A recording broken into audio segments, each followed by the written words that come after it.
Hey everyone, this is Alicia and welcome to my channel. Today I'm going to be doing swatches of the MAC Cosmetics Flame-Boyant Art Library Eyeshadow Palette. The palette retails for $48 and is available on the Ulta Beauty and MAC Cosmetics website.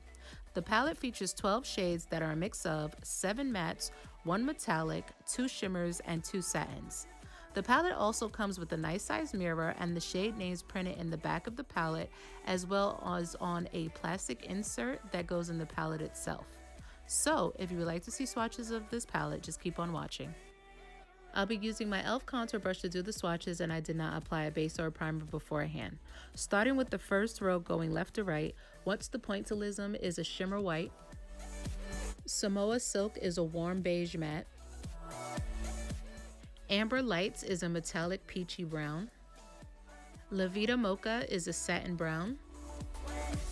Dada Issues is a peach matte. Rule is a muted orange matte.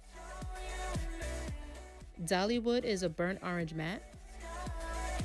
Embark is a reddish brown matte. Fan the Flames is a red copper satin. Flamboyant is a red shimmer. Louvre at First Sight is a red matte. And Everyone's Darling is a deep maroon matte. And these are the swatches of all the shades in the palette. The shades all had fallout and all except 2 shades had amazing pigmentation.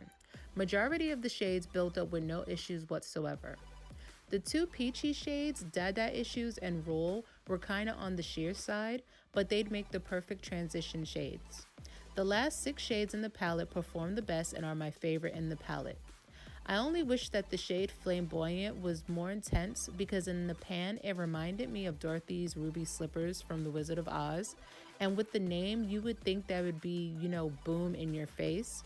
Regardless of that, I think the palette is really nice, even though it's not anything original or that shades or colors that we haven't seen before. But with the amount of shades you get and for the price, it's really not a bad palette. So if you enjoyed this video, please don't forget to like, comment, and subscribe, and also turn on your notifications. And I hope to see you all soon. Bye.